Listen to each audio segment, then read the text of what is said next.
Cody Stovall, Locked On Oklahoma State.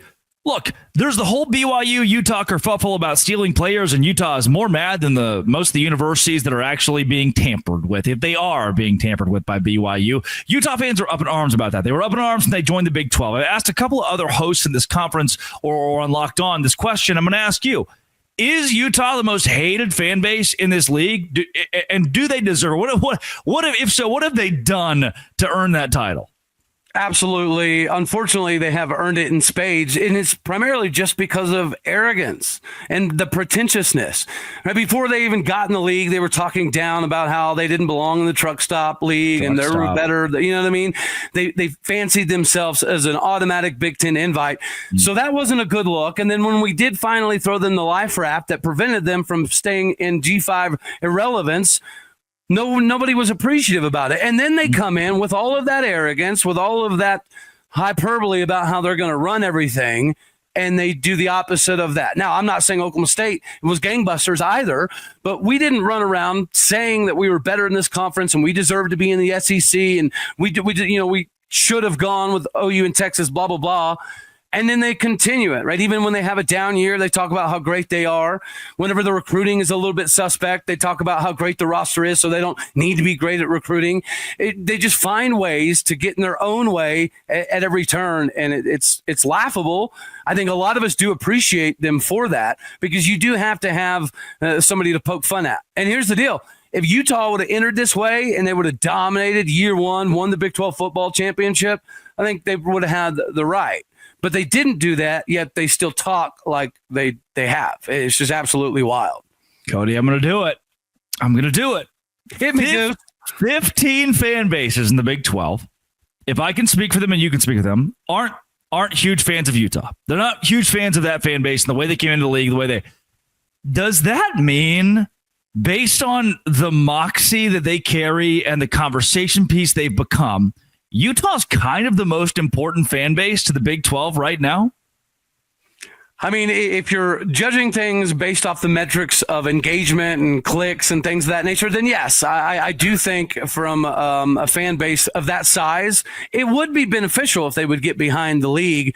But at the same time, you have to have a villain, them creating that internal animosity to allow us all to kind of hate them collectively. It's not bad, right? We all collectively hated OU and Texas together. Yep. Utah has decided to be that name on the mantle, and they hold it proudly. So I guess they can continue with this nonsense, because it does make for good entertainment to some degree. But yes, it would be great if they would embrace the Big 12 and start winning instead of complaining. We all hated Texas. It was an instant, everybody, no matter what it was, if Texas lost to TCU the same week Oklahoma State won a game against West Virginia, it was even better. It was even better for Oklahoma State, because it was just UT losing was great for everyone. You always rooted for who played against them. And losing that meant you lost a natural rival for everyone. It felt so right for each and every team in this league to hate Texas. You needed that. I don't want to give them credit for being the most important fan base, but the fact that everyone else could rally around it only brought the Big 12 together more. Hating Texas was an identity for a lot of the Big 12, especially in those last couple of years when they announced they were leaving. Have we been able to replace it?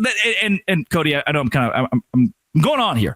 That's why I say Utah is so important, because Texas was ultimately important for the Big 12 to have someone to hate and everyone to rally around. We could all agree on one thing: we're going to hate Texas, and it drove conversations, it drove content, it drove a passion, a hate. Has Utah, in essence, replaced what seemed irreplaceable? Well, I think so. And, collectively as a conference, we need to continue to be able to hate on Utah, because...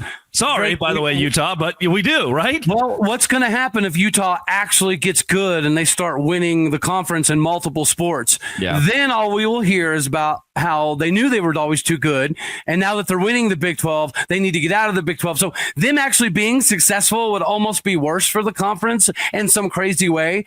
But in a clicks-driven industry, yeah, it would be beneficial if they were good. But at the same time, I appreciate the rallying cry that they give everybody, because we would never hear the end of it if they did start winning multiple conference championships. We talk a lot about in journalism class when I was in college about how controversy is the number one news value. It is you always turn the news on. It's politics and war and famine. And the reason being is if you do the story about the cute kid from down the street who won the spelling bee, no one clicks on it. No one cares. They like the crime. They like the arguments. They like the see what the police are up to today. And the same thing goes in sports. Everyone loves to hate somebody. Someone tweeted, I work for the Savannah Bananas organization. Someone tweeted recently, I don't hate the Savannah Bananas just to hate them. I hate them because I hate entertainment. In my sports, I hate them because I want more hate. And I was like, wow, that's how most fans feel about who they root for and who they, more importantly, cheer against. And the Big 12's gotten that in Utah. So I want to echo that's very important that Utah fans continue that role because it's so key for our league. But Cody, then again, I start to feel bad sometimes because truly there are some, few and far between, good UT fans. There's Daniel from Groesbeck, Texas, who you're like, you know what? Yep. Your grandpa played left tackle for them. I get it. I hate this for you. Yeah. I feel like 90% of Utah fans are getting a really bad rap for the 10% that are just really vocal. I don't know, man, because unfortunately, I don't necessarily see that 10%. I feel like it's almost reversed. In a relationship, right, you want somebody to go 90 while the other comes 10. I hear that Utah fans are by and large saying that we're not all that way. But what you see more often than not is Utah fans being that way. Yeah. So perhaps they're not that way 24/7, but unfortunately the most visible vocal group is 100% very, very pretentious. And they're just like Texas, and they have to be the villain. And you mentioned the political side. I think there's some parallels there. There's always going to be politics on who's going to be playing, right? There's going to be, so we mentioned complacency earlier on behalf of Oklahoma State. Well, some of that is going to be because some of those coaches may have recruited a player that had been there for 5 years. So he was going to politic for his guy to start. Even if his guy maybe wasn't the best to be on the field, that stuff is political. Whether you're going to fire coaches or not for no reason, that's somewhat political. And you're going to draw the ire of several fan bases around the country in doing so. So ironically, it is click-based, but it's also based on politics. Now, the NCAA, you know, the way that they handle different organizations, it's political. They don't handle the SEC the same way they handle the Big 12. So I guess to some degree, we appreciate the chaos that Utah provides because they're almost an extension of the chaos the NCAA provides. Sure. And I've heard directly from college football coaches. I mean, I'm talking big-name coaches that they could not, as an assistant, start the kid they wanted to because the kid who was starting was getting more NIL money, was getting more from donors. It's not just politics within the program. It's politics amongst donors now who are paying for so-and-so quarterback to play. And even when they suck, you can't bench that. You cannot bench them because so-and-so with the big last name who helped build that little part of the stadium over there says they must play. It's gotten that bad. But because of that, we have storylines such as those to talk about and Utah fans to talk about because they fit in that same category of controversies. Cody Stovall, fast-paced show today. Where can folks find more of your work and more on not just Oklahoma State? I know you talk a lot about different Big 12 schools and the comparison between the Cowboys and others that do it in this conference.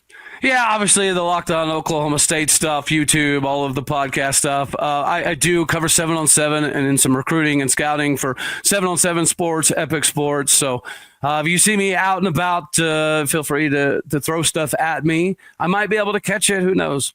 That's Cody Stovall. He may have gone to the school for kids who don't read and write too good, but he's very good at talking and very good on today's show.